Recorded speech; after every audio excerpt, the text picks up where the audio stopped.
Me llamo María Elena García Morales. Tengo 38 años.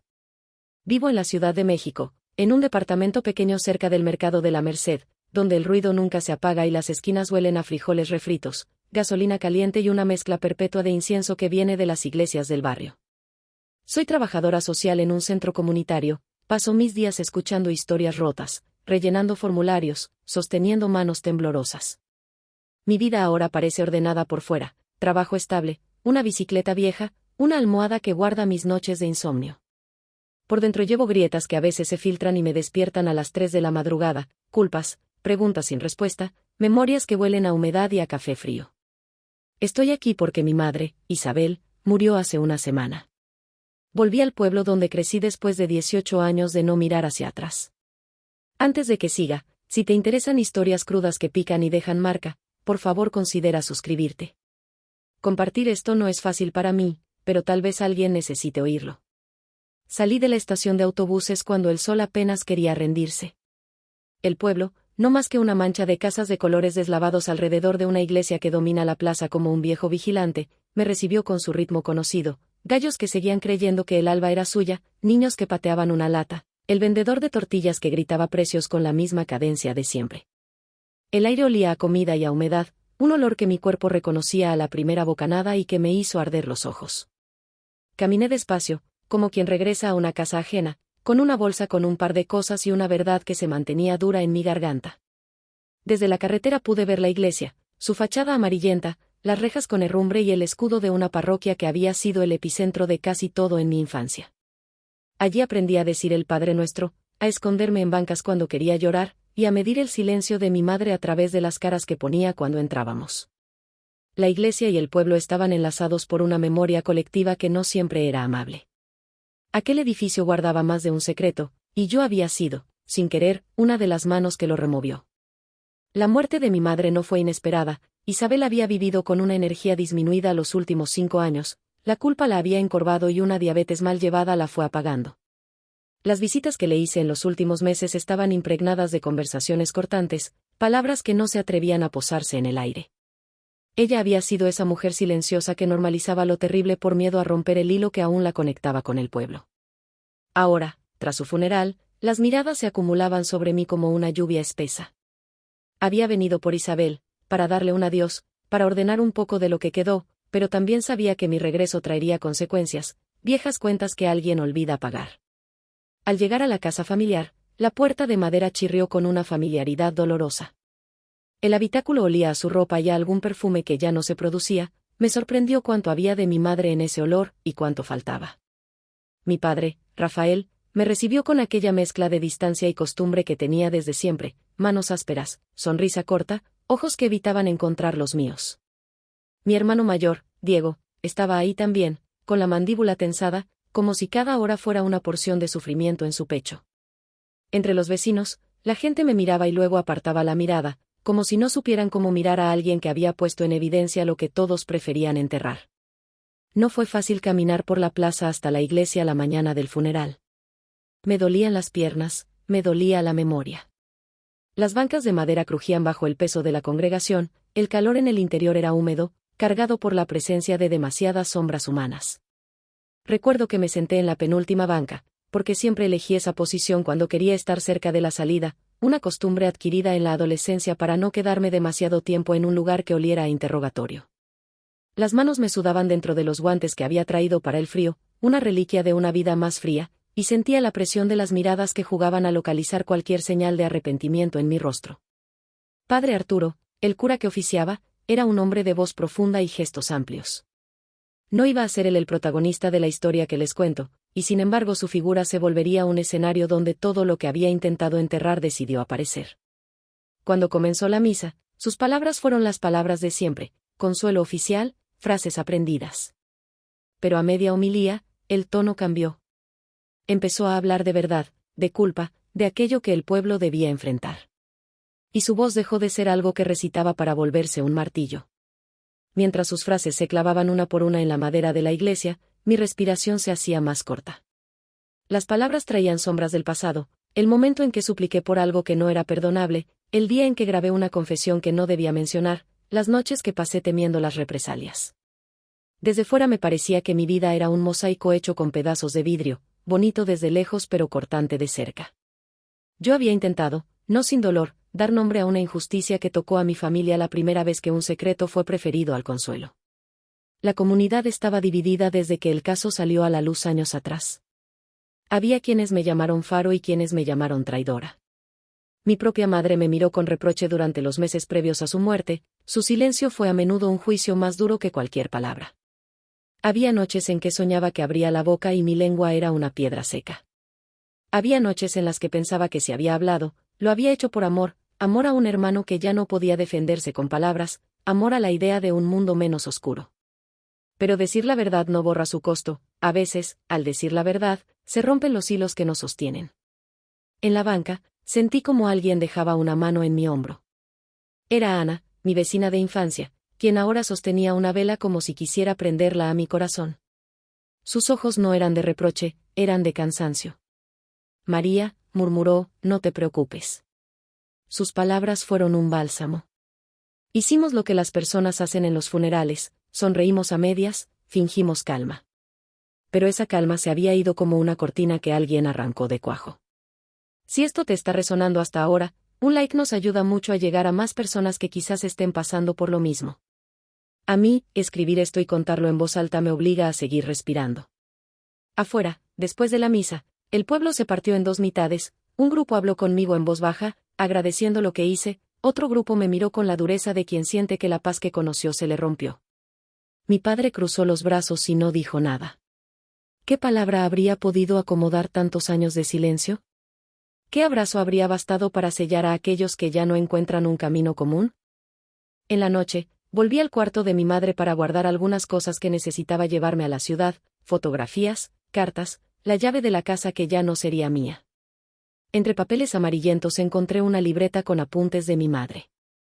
La leí hasta que la tinta empezó a emborronarse con mis lágrimas.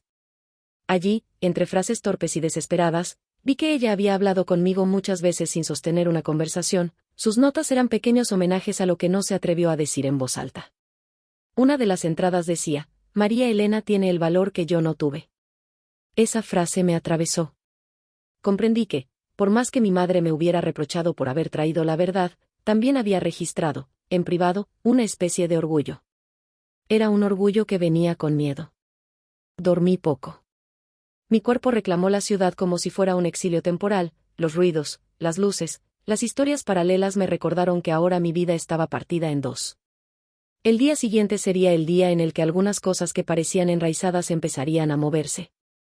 No sabía aún que la que abriría el cascabel sería la voz de un hombre erguido detrás de un púlpito. Las mañanas en el pueblo se abren con una claridad que no entiende de complicaciones. El olor del pan recién hecho se mezcla con la grasa de un puesto de tacos, y el rumor de la vida cotidiana trata de cubrir los ecos de los funerales. Pero para mí, todo retumbaba como si hubiera un tambor que marcara las horas restantes. Caminaba por las calles esquivando saludos que sabían a prueba, miradas que preguntaban sin pedir permiso, sonrisas que buscaban identificación y la certeza de que muchos todavía no habían terminado de ponerme etiquetas. Mi infancia, si la repaso con cierta distancia, no fue una infancia de cuentos cálidos. Mi padre, Rafael, nunca fue un hombre violento con puños, fue más sofisticado, castigaba con la indiferencia, con miradas que se quedaban cortas de afecto. Su modo de controlar era administrativo, decidir quién tenía derecho a qué palabra era justificable y cuál era una transgresión. Recuerdo tardes enteras en las que me sentaba frente a la estufa, viendo cómo el calor desfiguraba la superficie del aceite, y pensando que la mayor violencia es la de la ausencia.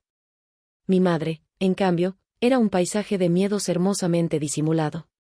Callaba por miedo a perder lo poco que tenía, la apariencia de una familia unida. Ella había aprendido que ciertas verdades no podían nombrarse si el precio era una soledad más grande que la que ya tenía. Di a luz muchas de mis heridas en la adultez, como subrayados en un cuaderno viejo. Tuve una relación de pareja en la que aprendí a medir mis necesidades, un empleo en la ciudad que me enseñó a sostener otras historias, y la certeza de que la verdad que había buscado liberar no era solo la de mi familia, era la de otros. Cuando era adolescente, mi hermano menor, Pablo, que entonces tenía 12 años, una tarde vino a contarme algo con la boca cerrada. En la iglesia, el señor Miguel me tocó. Me lo dijo con la voz de quien intenta nombrar a un monstruo en la oscuridad. Yo no supe qué hacer. No supe abrazarlo mejor, no supe decirle las palabras que lo ayudarían a soltarse de esa sombra. Pero guardé su cara como se guarda una foto, para recordarla. Años después, cuando el dolor se volvió un peso que ya no cabía en mi pecho, decidí actuar. No fue una decisión heroica, fue una acción torpe nacida del instinto de proteger. Con un aparato viejo grabé una conversación entre mi hermano y el entonces párroco, el padre Miguel. Tenía miedo. Cuando finalmente le dije a mi madre lo que pasaba, ella me miró como si yo hubiera abierto una herida que jamás debía tocarse. ¿Qué vas a ganar con eso?, me preguntó con una mezcla de terror y enojo. No había beneficio posible, solo la necesidad de que alguien entendiera que aquello no podía seguir ocurriendo. El día en que llevé la grabación a una periodista local, sentí que actuaba por fuera de mi cuerpo. La noticia explotó como una piedra en un estanque, ondas que arrastraron nombres, reputaciones, silencios. El padre Miguel fue acusado. El pueblo se fracturó. Algunos abrazaron a Pablo como un niño liberado, otros señalaron con el dedo a quien había traído la evidencia. Mi madre me dijo que había pulverizado la familia, que había abandonado la paz por un odio innecesario. Y después de ese reproche, su silencio fue un peso más difícil que cualquier reproche en palabras.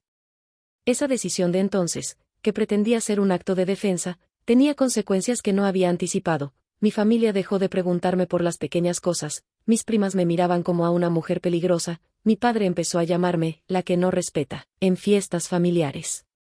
Me sentía culpable por haber desbarrancado la vida que mi madre intentaba sostener con hilos de rutina.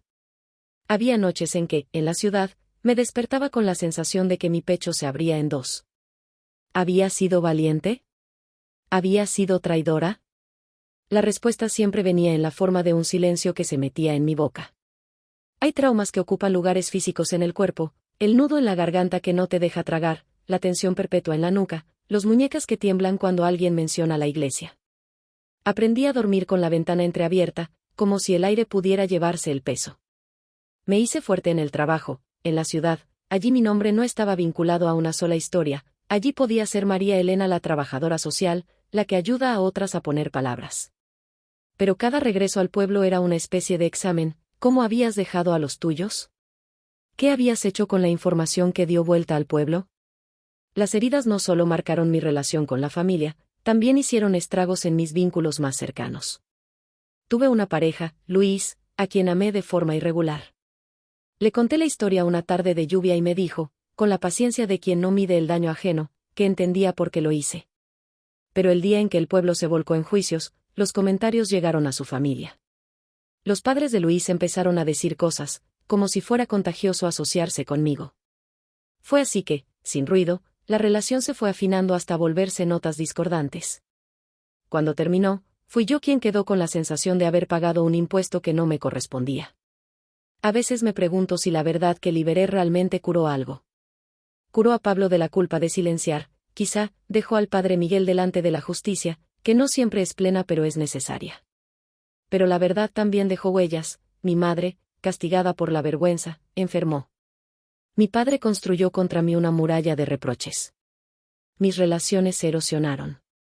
Me convertí en la que había decidido no callar y, a partir de ahí, todo lo que viniera sería un precio. Recuerdo una noche en particular, una discusión con mi madre en la que ella me dijo, casi sin mirarme, tú siempre has querido tener el control de la verdad. ¿Y ahora quién cuida de nosotros? No supe qué responder.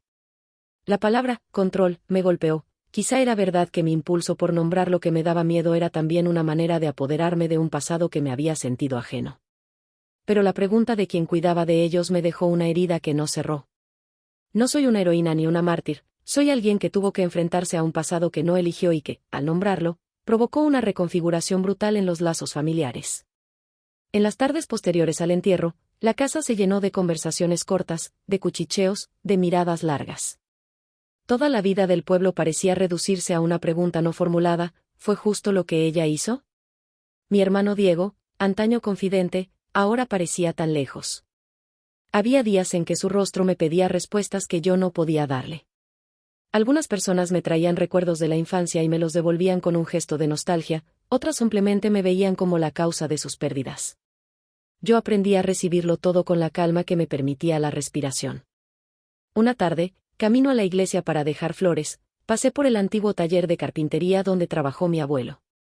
El olor a virutas me trajo algo parecido a una certeza: todos nosotros éramos piezas de un mismo mueble que alguien había desarmado para ver los tornillos. Al entrar en la iglesia, las bancas parecían observarme. Me senté y vi a la gente acercarse a saludar. Algunos agradecían, otros no decían nada.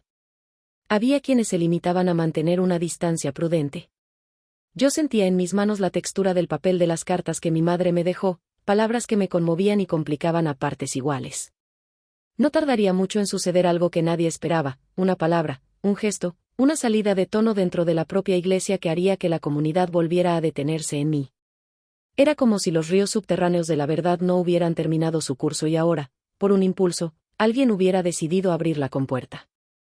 La mañana en que la comunidad se congregó de nuevo en la iglesia para un oficio corriente, no para el funeral, sino para un acto de memoria por las víctimas de la violencia social del municipio, según anunciaba un cartel polvoriento, yo no planeaba ser el centro de nada. Estaba allí por costumbre, por respeto a mi madre, porque no sabía si aún había algún lugar entre nosotros que pudiera llamarse reconciliación.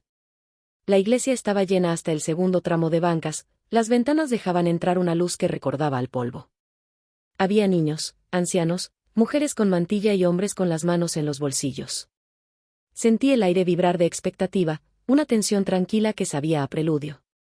El cura que presidía ese día era distinto: padre Arturo, rostro severo pero voz que buscaba facios de misericordia. Comenzó con las frases esperadas, las lecturas de la escritura y un llamado a la coherencia. Pero a la mitad de la homilía, cambió el pulso. Su voz, que hasta entonces había sido un remedio soso, se tensó como una cuerda que alguien hunde con un dedo. Vivimos en una comunidad que ha hecho del silencio una costumbre, dijo. Todos guardamos silencio. El eco de eso se sintió en la madera como un rumor de viento.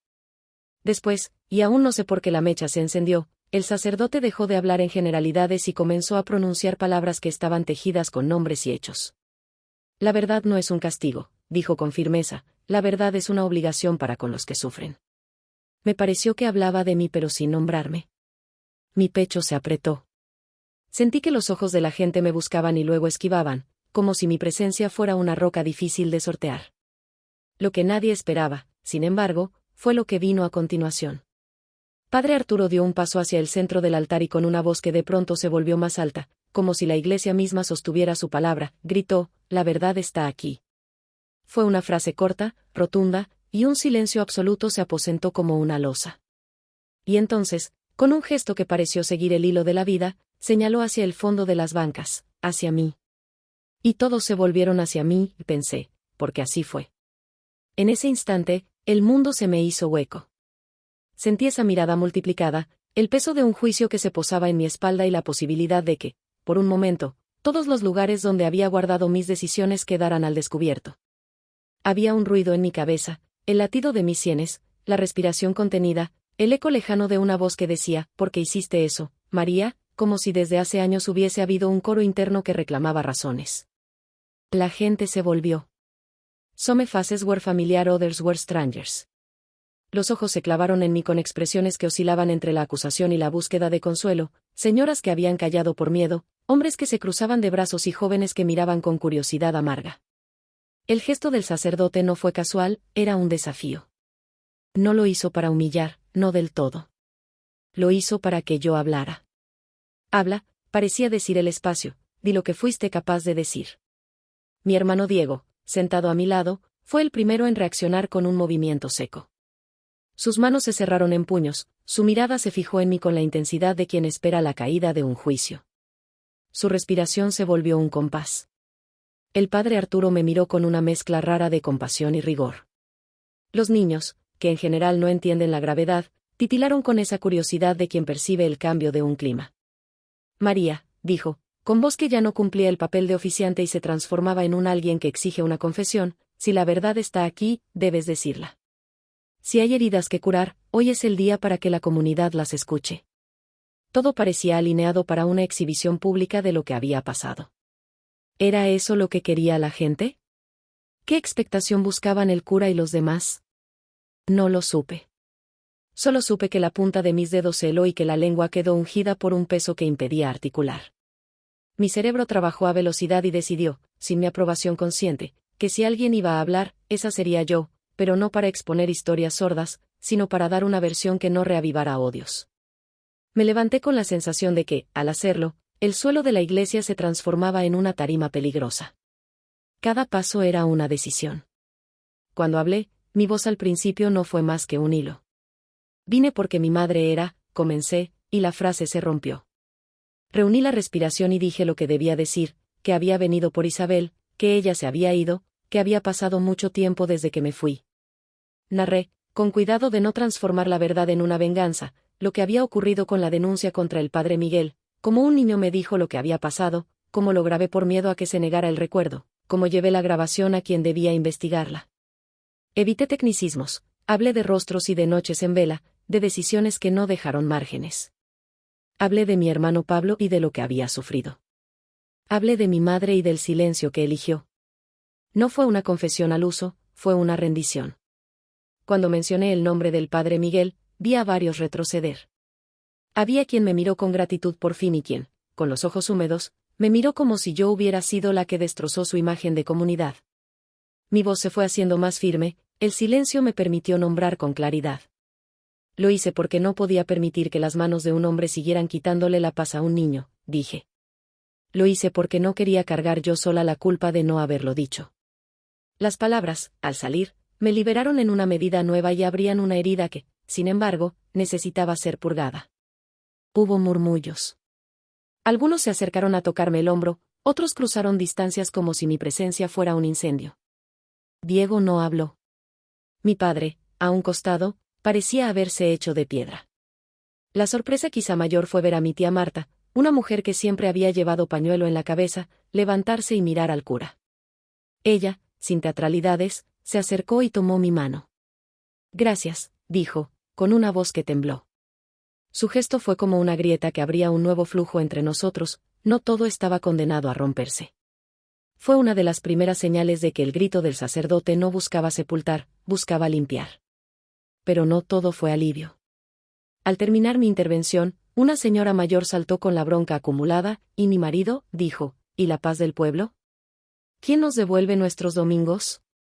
¿Quién borra lo que pasó en nuestra familia por culpa de tu decisión? La angustia se consumó. Fue una avalancha de reproches que me golpearon. Alguien más me preguntó por qué no había hablado antes, otro me acusó de haber inventado todo. La discusión subió de tono y con ella la tensión física en el ambiente, el sudor en la frente, el temblor del mentón, el nudo en la garganta. Fue entonces que escuché una voz que me atravesó distinto, la de Pablo, mi hermano menor, que hasta entonces había permanecido en silencio en la parte trasera. Se acercó tambaleante, como si su cuerpo no fuera completamente suyo. Lo dije, murmuró, yo dije lo que me pasó. Sus palabras, simples y rotas, colorearon la escena de otra manera. No se trataba ya solo de mi acción, era la voz de quien había recibido la agresión la que, al hablar, cambiaba la perspectiva. Pablo no buscaba venganza, buscaba existir como sujeto de su propia historia. Al finalizar, el padre Arturo tomó la palabra otra vez. La verdad duele, reiteró, y muchas veces los que hablan pagamos un precio. Pero callar también ejecuta castigos silenciosos sobre los más vulnerables. Sus ojos se posaron en mi padre, por un momento, en la zona entre mi padre y la gente se instaló un silencio que pudo haber sido reconciliación o una tregua provisional. El aire se llenó de una tensión que supo a posibilidad. Tras ese acto, la plaza se llenó de discusiones, algunos abrazos, otras manos que se cerraban en señal de rechazo. Me encontré rodeada de rostros que demandaban respuestas. Había quienes deseaban que yo me marchara de nuevo, convencidos de que mi presencia reabría heridas inútiles, y quienes me tomaban como un rayo de verdad en medio de tanta penumbra. Fue en ese momento cuando entendí que el grito del sacerdote no había sido una condena sino un llamado, la verdad estaba allí y la pediría a quien tuviera la valentía de hablar. Los días siguientes fueron una sucesión de conversaciones ásperas, de reuniones improvisadas en la plaza, de exaltaciones en la tienda de la esquina. Mi teléfono no paró de sonar, mensajes de apoyo, llamadas de enojo, propuestas de reconciliación que venían con condiciones implícitas. Empecé a sentir el cuerpo como un territorio que alguien transitaba sin permiso, miradas sobre mí en cada esquina, comentarios que pegaban como piedras pequeñas y persistentes. No era solo el pueblo el que se dividía, era mi propia familia la que se fragmentaba en modos de sentir distintos. mi padre Rafael dejó de hablarme.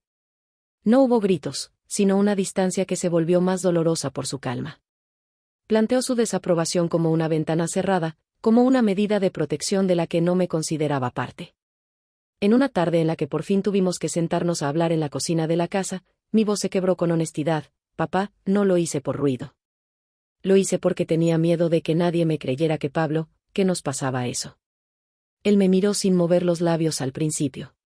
Hiciste que la gente nos mirara con otros ojos, dijo al final. No supe si sus palabras eran acusación o dolor. ¿Y si por callar hubiéramos seguido como si nada?, le pregunté. El silencio respondió. Mi madre, antes de morir, había hecho una lista de cosas que quería que yo arreglara. No eran tareas prácticas solamente, me pidió que buscara a Diego, que cuidara de la casa, que no rompiera lo que quedaba de la familia. Su petición fue un mandato y una clave: ella quería ordenar el caos que, en su cabeza, yo había provocado. Aún así, en las anotaciones que encontré, había algo más, un puñado de frases en la que se reconocía incapaz de actuar y me alentaba a mí, como si en su soledad hubiera visto mi atrevimiento como una posibilidad para algo distinto. Esa contradicción fue un bálsamo agrio. El encuentro más difícil fue con Diego. Siempre pensé que él sería capaz de entenderme, habíamos compartido miedo en la adolescencia, confidencias a media voz. Pero la acusación había reconfigurado su mirada. En una tarde, en la que el sol caía con un color violáceo y una brisa que prometía lluvia, nos sentamos frente a frente en la vieja mesa de madera del patio. Me miró directamente: ¿por qué lo hiciste?, dijo. ¿Por qué no pudiste esperar a que mamá encontrara otra manera de manejarlo? Su voz era una mezcla de reproche y súplica. Intenté explicar cómo, cuando supe que Pablo había sido agredido, sentí que el tiempo no era un lujo, que cada día que pasara aumentaría la vergüenza de mi hermano y el riesgo de que el patrón se repitiera con otros. No me lo perdonaron, dijo él después, y ahora la gente me mira diferente, como si fuera un animal herido. Sus ojos buscaron los míos en busca de una respuesta que yo no tenía. Hubo un momento en que Tomás, el joven periodista al que entregué la grabación años atrás, vino al pueblo. Se sentó en la sala como quien llega con una herida curada y la mira con sospecha. María, dijo sin rodeos, tu decisión cambió el curso de muchas vidas. Le agradecí. Sin su trabajo, quizás el caso hubiera quedado enterrado. Pero la palabra cambió me recordó que no siempre era posible medir el resultado moral de un acto por sus intenciones. Había familias que se habían desmoronado, parejas que se habían separado, empleos perdidos, fiestas canceladas. El precio de la claridad no siempre se transforma en justicia equitativa. Tomás me dijo que había recibido amenazas, personas que se presentaban como defensores del pueblo exigían que el caso quedara olvidado. La verdad, pensé, despierta monstruos y ángeles por igual. Viví noches de insomnio potente, me despertaba con la sensación de que alguien me observaba desde la oscuridad. Necesitaba recordarme por qué lo había hecho. En el despacho del centro de trabajo, pegué una nota en la pared que decía: las personas primero. Era una regla que me había salvado en muchas jornadas. Me daba la sensación de que el mundo me repartía una lección constante: ser la que habla trae consecuencias, pero el no hablar también las tiene. Me preguntaba quién me reivindicaría si llegaba el día en que las cosas se apaciguaran. ¿Sería acaso la historia de Pablo la que doblegara la percepción? ¿O sería mi figura, para siempre, la de la que abrió la caja? Un episodio me marcó de forma distinta. Una tarde, en la plaza, se me acercó una mujer mayor que había sido una de las primeras en apoyarme. Tenía las manos arrugadas y una mirada clara. Tú no sabes cuánto ayudaste, me dijo. Mi nieto dejó de ir a la iglesia porque ya no quería ver al hombre aquel y ahora, gracias a lo que hiciste, pudo dormir. Sus palabras me dieron un fragmento de consuelo. En otro rincón, sin embargo, un hombre joven con cejas tupidas me dijo que yo había roto al pueblo y que los domingos habían perdido la paz. No había término medio. La polaridad me intimidaba, pero también la reafirmaba: la vida no da garantías. Una noche fui a la iglesia en silencio, sin avisar. Me senté en la penúltima banca, la de siempre, y me permití recordar. Encendí una vela y la coloqué en una fila con otras. Miré las sombras que el fuego arrojaba sobre el altar y pensé en mi madre, en su pedido de cuidar al resto y en lo que yo había hecho para cumplirlo, aunque a medias. No se trataba solo de buscar aprobación, era intentar que la próxima generación tuviera un espacio menos hostil. Pienso en Pablo, en cómo su testimonio fue el núcleo de todo, y en cómo las consecuencias lo tocaron de maneras que yo no pude controlar. La reconexión con algunos familiares fue lenta y dolorosa. Diego vino una tarde y me dijo, sin mucho adorno, que necesitaba tiempo. No es odio, murmuró, es que todo cambió y no sé dónde estoy. Lo entendí, nadie estaba en su lugar, ni siquiera yo. El peso de una verdad resquebraja los muros que manteníamos para seguir compartiendo cenas y fiestas. Algunas grietas se sellan con palabras, otras desaparecen con tiempo. Yo, por mi parte, intenté ser paciente, aunque la paciencia duele cuando cada noche el huésped es la culpabilidad. En ese tiempo, también conocí que la verdad puede dar luz a nuevas historias. Comencé a recibir cartas de mujeres que me contaban cuánto les había inspirado lo que hice. Una de ellas, Sara, me contó que gracias a mi decisión ella pudo denunciar a su propio abusador. Sus palabras me humedecieron los ojos, en algún rincón, mi acto había provocado un efecto dominó en favor de la supervivencia. Si esto te está resonando, sugerí una tarde a la cámara en la que registraba mi testimonio para un archivo local, un like ayuda a más voces a sentirse escuchadas. La frase fue simple, pero sentí que era mi forma de devolver algo a quienes se atrevieran a mirar. No todo fue catarsis. Hubo amenazas anónimas, miradas que invitaban a la violencia y noches en las que deseé no haber vuelto. Pero cada proceso me enseñó algo esencial, que la verdad no es una única línea recta que te lleva a la paz, es un sendero pedregoso donde a veces tienes que arrastrarte para seguir adelante. Y también aprendí que, para seguir, necesitaba sostenerme a mí misma, entender por qué hice lo que hice y aceptar las consecuencias sin eximirme de mi responsabilidad por el dolor ajeno. El día que trajo el cierre, si es que existe algo así, comenzó con un rumor, la comunidad había decidido, en una reunión improvisada, abrir un espacio público para hablar sobre lo ocurrido y la reparación posible. El anuncio fue un convite y una prueba a la vez. Yo acepté asistir porque pensé que era la oportunidad de mirar de frente las heridas y quizá construir algo. Temía que fuera una trampa, una nueva representación donde yo sería la protagonista sufriente o la villana redentora. Pero la necesidad humana de diálogo hizo que la expectativa venciera al miedo. La plaza frente a la iglesia se llenó de sillas. Trajeron un micrófono y una pequeña mesa. Al abrirse el espacio, la primera en hablar fue la señora Marta, quien había tomado mi mano en la primera confrontación pública. Dijo palabras simples, que el pueblo debía aprender a sostener a los que hablan. Habló de Pablo y de su derecho a la dignidad. Después, el padre Arturo pidió la palabra y señaló la necesidad de que la comunidad asumiera su responsabilidad en permitir conductas que lastiman. Hubo aplausos y algunas miradas que se volvieron más ligeras. Cuando me tocó hablar, respiré hondo. No vine a reproducir el pasado ni a pedir absolución. Vine a decir que necesitábamos para avanzar. No busco venganza, comencé, ni busco que la gente me ame por lo que hice. Busco que dejemos de proteger a los que dañan y empecemos a proteger a los más vulnerables. Propuse algunas acciones, grupos de apoyo para sobrevivientes, canales de denuncia protegidos, educación en las escuelas sobre límites y consentimiento. Mi propuesta fue recibida con dudas y con manos levantadas. Se debatió, se acordaron comisiones. Fue la primera vez en mucho tiempo que sentí que algo práctico nacía de tanto ruido. En el momento en que la comunidad aceptó, a regañadientes para algunos y con esperanza para otros, un paquete de medidas que requerían compromiso, vi a mi hermano Diego cruzar la plaza con paso decidido. Se paró frente a mí y dijo, no supe cómo ayudarte antes, pero quiero hacerlo ahora.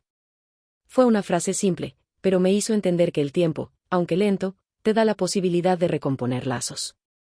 Nos abrazamos, y su abrazo fue una promesa de trabajo, no de olvido. Afuera, cuando la tarde comenzaba a declinar, me acerqué a la antigua reja de hierro de la iglesia. El sol golpeaba y las sombras de las rejas dibujaban líneas sobre mi cara. Llegó Pablo, y me miró con una madurez que no esperaba en alguien tan joven. Sentí que su presencia alcanza para sostenerme. Gracias, murmuró, sin grandes frases. No necesitábamos más. Allí, en ese gesto pequeño, entendí que la verdad había necesitado no solo mi valentía sino la del pueblo para transformarse en algo que curara. En el tránsito que siguió, algunos resistieron. Nunca faltaron los que aseguraban que yo había sido la culpable de todos los males, y llegaron cartas rudas que me hirieron. Pero también empezaron a llegar testimonios de personas que, por mi decisión, habían encontrado valor para hablar.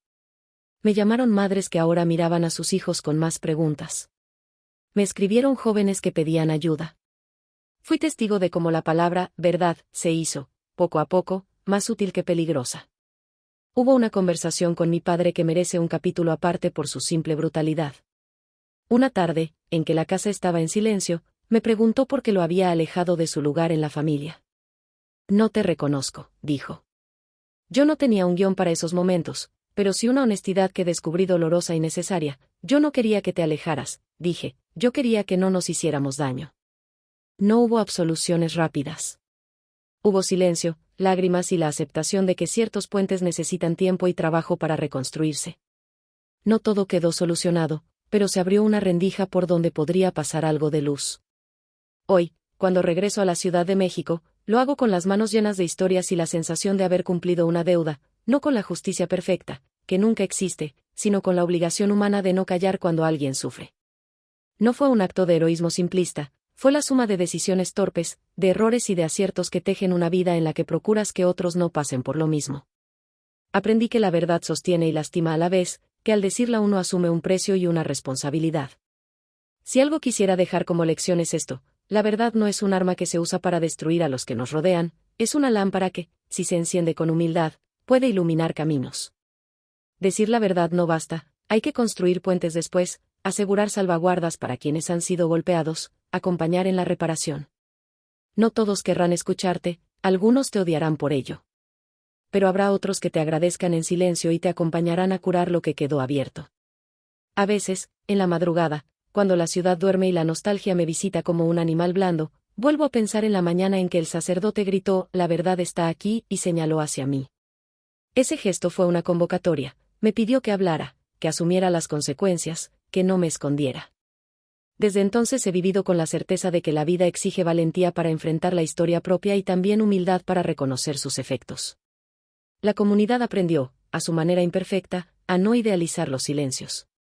Si hasta aquí esta historia te ha dejado algo, si te resuena con algún eco en tu vida, por favor considera suscribirte y compartirla.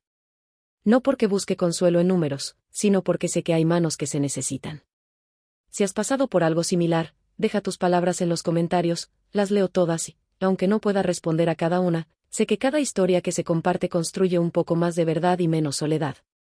Me quedo con una imagen: la plaza al atardecer, la iglesia derramando sombra, los niños que corren y los adultos que hablan de futuro. La verdad estuvo ahí, en mi cuerpo, en mi voz, en la decisión de no callar. Y cuando el pueblo decidió escuchar, por fin empecé a creer que las heridas podían dejar de sangrar para transformarse en memoria que cuida. No prometo finales felices eternos, no existen. Pero sí prometo que decir la verdad es, muchas veces, el primer paso para que algo deje de doler. Gracias por escuchar.